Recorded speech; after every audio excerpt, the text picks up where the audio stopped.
ஹர்ஷக் மெஹராவை கவனித்த நாங்கள் அதற்குள் இருக்கின்ற லக்கி பாஸ்கர்களை கவனிக்கவில்லை என்பதுதான் பிரச்சனை தான் எங்களுடைய அன்றாட பிரச்சனை என்றால் இன்று தமிழ் தேசிய கட்சிகள் தான் இங்கே வாக்குகளை பெற்றிருக்க வேண்டும். அதே போன்று பெருந்தேசியவாதம் பேசுகின்ற கட்சிகள் தான் இங்கே இலங்கையிலே வாக்குகளை பெற்றிருக்க வேண்டும். சுமந்திரன் ஐயா ஸ்ரீதரன் ஐயா மட்டுமல்ல அவர்களுடைய பிள்ளைகளையும் சேர்த்து அரசியல்வாதிகள் ஆக்கினால் மட்டும்தான் முடியும். ஒரு கடற்படை இருந்த விமானப்படை இருந்த காலாட்படை இருந்த ஒரு பயங்கரவாத அமைப்பை நீங்கள் தடுத்தென்றீர்கள். ஒரு எங்களுடைய கடல் பரப்பிலே இருக்கின்ற எங்களுடைய கடல் பரப்புக்கு சொந்தமாக இருப்பதில் ஒரு ராணுவம் பெறுகின்ற பொழுது உங்களால் மட்டுமே தடுக்க முடியாமல் இருக்கின்றது. இந்த கிளீன் ஸ்ரீலங்கா எங்களுடைய அரச உத்தியோகத்தர்களிலிருந்தே தொடங்கும். எனக்கு ஒன்று விளங்கிவிட்டது என்னவென்றால் எதிர்த்தரப்பு கொழும்பிலே பஸ் ஏறுவதற்கு முதல் யாரோ சொல்லி இருக்கிறார்கள் சொல்லாடல் மேடையில் அரசியல்வாதிகளை பற்றி என்ன பிரச்சனை என்றாலும் அரசியல்வாதிகளை பற்றி கழுவு நடுவர்கள் மார்க்ஸ் போட்டு விடுவார்கள் என்று. சகோதரர்களே யதார்த்தத்தை பற்றி கதைக்காமல் நீங்கள் வெறுமனவே எல்லா பிரச்சனைகளுக்கும் அரசியல்வாதிகளை பற்றி கழுவுவது அங்கே பின்தரப்பில் இருப்பவர்களின் கைதட்டலுக்கு வேண்டுமென்றால் காரணமாக இருக்கலாம்.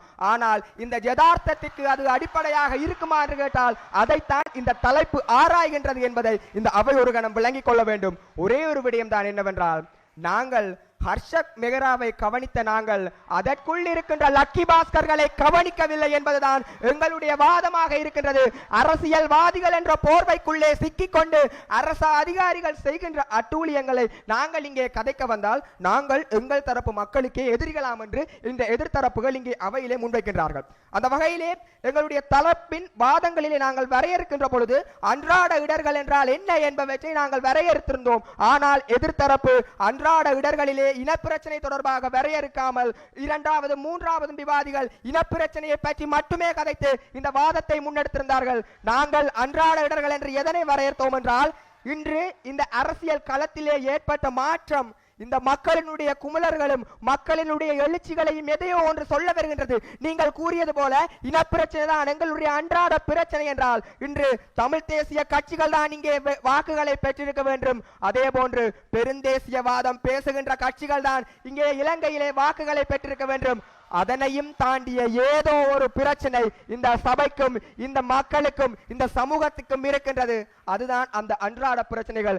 நாங்கள் எத்தனையோ உதாரணங்களை கூறியிருந்தோம். அவர்கள் கூறியிருந்தார்கள் எல்லாத்துக்கும் அரசியல்வாதிகள் தான் காரணம் என்று. நான் போய் ஜிஎஸ்டிடம் சைன் வாங்குவதற்கு சுமந்திரன் ஐயாவும் ஸ்ரீதரன் ஐயாவும் தான் காரணம் என்றால் அவர் எனக்கு சைன் வைத்து தராமல் இருப்பதற்கு காரணம் என்றால் சுமந்திரன் ஐயா ஸ்ரீதரன் ஐயா மட்டுமல்ல அவர்களுடைய பிள்ளைகளையும் சேர்த்து அரசியல்வாதிகள் ஆக்கினால் மட்டும்தான் முடியும். நாங்கள் எங்களுடைய பிரச்சனைகளை கண்டெடுப்பதற்கு பின்னர் எதற்கு ஒவ்வொரு ஆணைக்குழுக்கள் என்று நியமித்து அதனூடான அரசு அதிகாரிகளை நியமித்து எங்களுடைய பிரச்சனைகளை பற்றி நாங்கள் பேசிக் கொண்டிருக்கின்றோம். அந்த வகையிலே நாங்கள் அரச ஊழியர்கள் என்ற வரையறையில் அரசின் மக்களை நிர்வகிக்க உருவாக்கப்பட்ட கட்டமைப்பான அரசாங்கத்தின் சேவையாளர்கள் என்று வரையறுத்தோம். மக்களுக்காக சேவை செய்வதற்காக தாபன விதி கோவையின் அடிப்படையில் சில தத்துவங்களை கொண்டு செயற்படுவார்கள். தாபன விதி கோவையின் அத்தியாயம் 1 குறிப்பிடப்பட்ட உத்தியோகர்களை தவிர மிகுதி அனைவரும் அரச உத்தியோகத்தர்கள் என்று நாங்கள் கூறியிருந்தோம். அவர்களுக்கு வெறுமனே அங்கே வழங்கப்பட்டிருப்பது தத்துவங்கள். ஆனால் இன்று அரசு அதிகாரிகள் செயற்படுவது தாங்கள் ஏதோ அதிகாரம் மிக்கவர்களாகத்தான் இங்கே செயற்படுகிறார்கள். அவர்களுக்கு என்ன பிரச்சனை இல்லை என்றால் இங்கே ஒரு வைத்தியசாலையிலே கட்டில்கள் ஒழுங்காக இருக்கின்றன, நோயாளர் பராமரிப்பு ஒழுங்காக இருக்கின்றதா என்பதை பற்றி கலைப்பது பிரச்சனை இல்லை. ஏதோ இந்தியா பாகிஸ்தானுக்கும் இடையில் போர்டர் இருப்பது போல பாதுகாப்பு அதிகாரிகளை வாசலில் உறுதிப்படுத்துவதை மட்டும்தான் அவர்கள் செய்து கொண்டிருக்கிறார்கள்.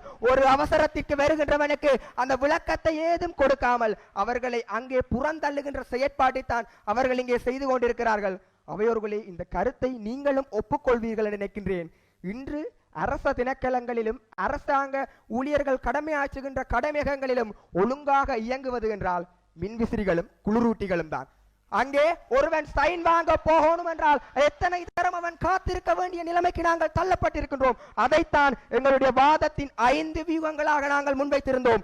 மக்களின் அன்றாட இடர்களும் அரசியல்வாதிகளுக்கு இடையிலான இடைவெளியும் அரச ஊழியர்களின் நெருக்கமும். 2வது வியூகம் அரசியல்வாதி எனும் கண்துடைப்புக்கு பின்னால் ஒளிந்திருக்கும் அரச உத்தியோகத்தர்களும் அவர்களின் கடமை தவறலும். 3வது வியூகம் அரசியல்வாதிகளின் 5 ஆண்டு கால வரையறுக்கப்பட்ட காலத்தவணையும் அரச ஊழியர்களின் சாகாவரமும். 4வது வியூகம் இனப்பிரச்சனை தீர்ந்தாலும் அன்றாட பிரச்சனை தீராது. 5வது வியூகம் நாட்டின் சட்டவாக்கத்தால் கொண்டு வரப்பட்ட திட்டங்கள் அரச ஊழியர்களால் தோல்வியடைந்த நிலை என்ற 5 வியூகங்களின் அடிப்படையில் எங்களுடைய வாதத்தை நாங்கள் முன்வைத்திருந்தோம். நீங்கள் கூறுகின்றீர்கள் இனப்பிரச்சனை தான் எங்களுடைய முக்கியமான பிரச்சனை என்றால் நாளைக்கே உங்களுக்கு தனிநாடு வருகின்றது.